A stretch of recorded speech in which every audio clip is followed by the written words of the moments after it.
Salve, salve galera, Fudiac chegando novamente na área, aqui no canal Jackson Camargo. E você está acompanhando o programa Documentos Oficiais. Mas antes de a gente saber o que a gente vai ver no programa de hoje, se inscreve no canal, ativa o sininho para receber as notificações, deixa aquele likezinho para ajudar a gente, deixa um comentário legal sobre o programa de hoje, na seção de comentários, e espalhe para seus amigos estas informações que são muito legais. O programa Documentos Oficiais é uma produção do Portal Fenômeno e tem por objetivo analisar e apresentar para vocês o que esses documentos oficiais revelam, qual é a sua história, por que eles existem, como foram formados, o que eles apresentam de informação, quais são as consequências dessa documentação. Então a gente vai a fundo na análise desse material.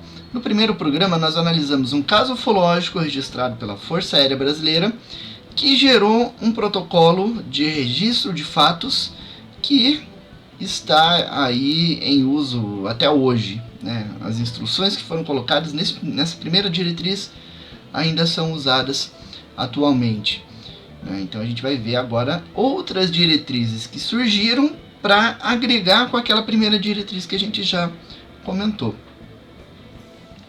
Certo? Vamos lá então? Então, no vídeo anterior, nós falamos sobre um caso ocorrido em 28 de maio de 1984, em que vários OVNIs apareceram sobre o estado de São Paulo, saturando os radares do controle de São Paulo e do Sindacta, e gerou uma série de tensões na Força Aérea, porque eles acreditavam que aquilo poderia interferir no tráfego aéreo, nas aeronaves que estavam passando sobre a região. Então foram vários objetos captados no radar, foi também observado por pessoas moradoras da cidade de São Paulo e pelo próprio operador da torre de controle do aeroporto de Congonhas, que usou um binóculo para observar o objeto que ora permanecia pairando a 24 km por hora e repentinamente acelerou, atingindo 976 km por hora. E aí, todo esse fato, os militares fizeram um relatório, que foi assinado pelo tenente Ademir, que fez algumas sugestões à Força Aérea sobre como tratar com esse tema. Então ele deu umas instruções, elaborou um questionário e tudo, e essas instruções foram aceitas pela Força Aérea Brasileira. E aí então a Força Aérea Brasileira criou um documento intitulado IS 018 CCTA, que foi escrito em 15 de julho de 1985, e efetivada em 19 de julho de 1985. E quais são as determinações desse documento? Então esse documento determina que quando ocorresse um avistamento ufológico, deveria se acionar o oficial-chefe da equipe operacional do Centro Brasília. Ele deveria determinar a gravação da tela de radar e no radar identificar quais são os alvos, os objetos não identificados, né? Ou que poderia estar associado à aparição dos OVNIs relatados. E ele deveria rastrear esses objetos, marcando o deslocamento, a velocidade e a posição de cada um deles, e levantar os dados meteorológicos, ver como é que estava o clima na região, se tinha tempestade, se não tinha, se tinha alguma possibilidade de algum fenômeno natural e outras características que poderiam ajudar, marcação de horário e tudo. E tudo isso deveria ser anotado no formulário padrão, inclusive deveria ser anotado os canais de comunicação, os telefones, as frequências utilizadas, os nomes dos envolvidos. Deveria se buscar testemunhas na região entre militares e pilotos para confirmar a aparição dos objetos. E tudo isso preenchendo um formulário específico padrão que foi criado, foi sugerido pelo tenente Ademir, foi criado e ainda é usado até hoje de uma forma diferente, mas ainda é utilizado. Então esse primeiro documento ele foi assinado pelo capitão Wilson Furtado e foi aprovado pelo tenente-coronel Paulo Roberto Vilarinho. E aí então, como esse documento ele entrou em vigor em 19 de julho de 1985, um ano depois, em maio de 1986, era esse documento que norteava as ações do Sindacta em relação ao fenômeno ufológico. E foi com base nesse documento que a Força Aérea coletou informações sobre os OVNIs na noite oficial dos OVNIs em 19 de maio de 1986. Inclusive, se você ouvir as comunicações da torre de controle do aeroporto de São José dos Campos conversando com a Defesa Aérea, você vai ver a Defesa Aérea fazendo as perguntas baseadas nesse relatório, nesse documento com essa diretriz. Curiosamente, se isso foi usado naquela noite, esses formulários foram usados naquela noite para obter as informações, onde estão esses formulários que não foram liberados pela Força Aérea, os formulários preenchidos, né? Liberaram a documentação da noite oficial, mas isso não estava incluso, nem os relatórios datilografados do Sargento Mota, por exemplo, né? Então, a Força Aérea ainda omite informações sobre a noite oficial, ela não liberou todo o conteúdo que ela tem sobre o caso. Em 1989, a Força Aérea aprimorou um pouco a forma de registrar os fatos ufológicos.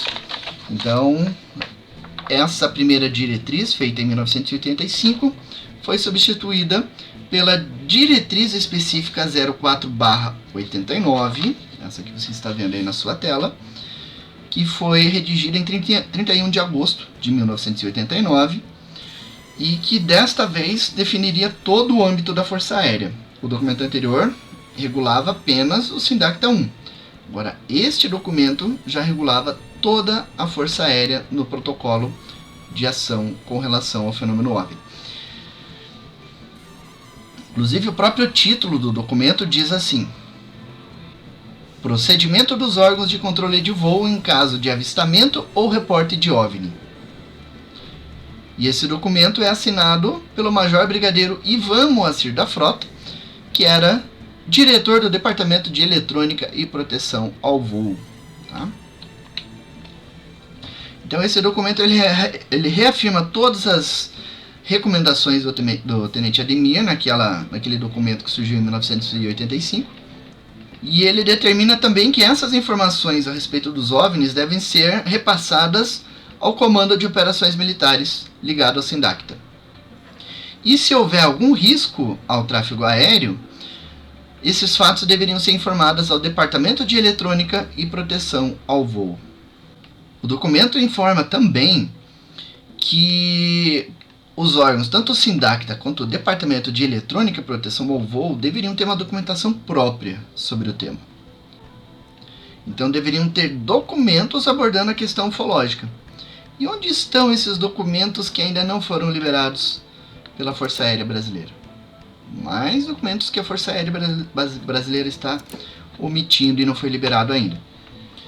Um ano depois da implantação da diretriz específica, surgiu outro documento intitulado NPA 09C, ou Norma de Procedimento Aeronáutico 09C, que foi emitida pelo Serviço Regional de Proteção ao Voo do Rio de Janeiro. Então ele estava regulamentando, dentro da área do Rio de Janeiro, do controle Rio, a implantação dessas normas, referente à questão ufológica.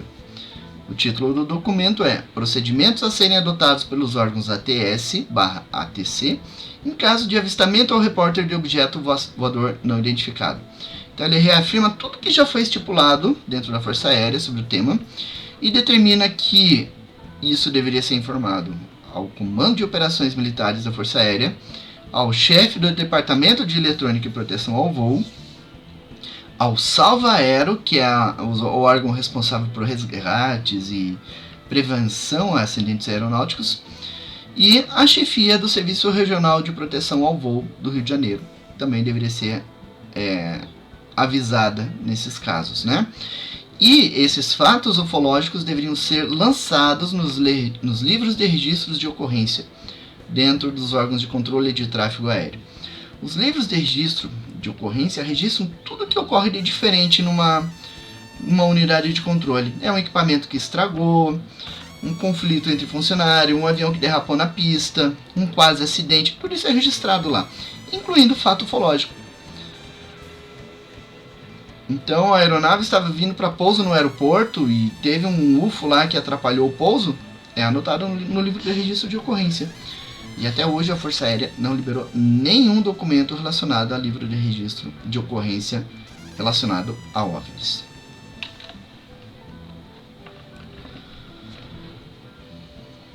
Então, o documento também estipula que o formulário com o registro das ocorrências deveria ser preenchido e enviado ao Serviço Regional de Proteção ao Voo.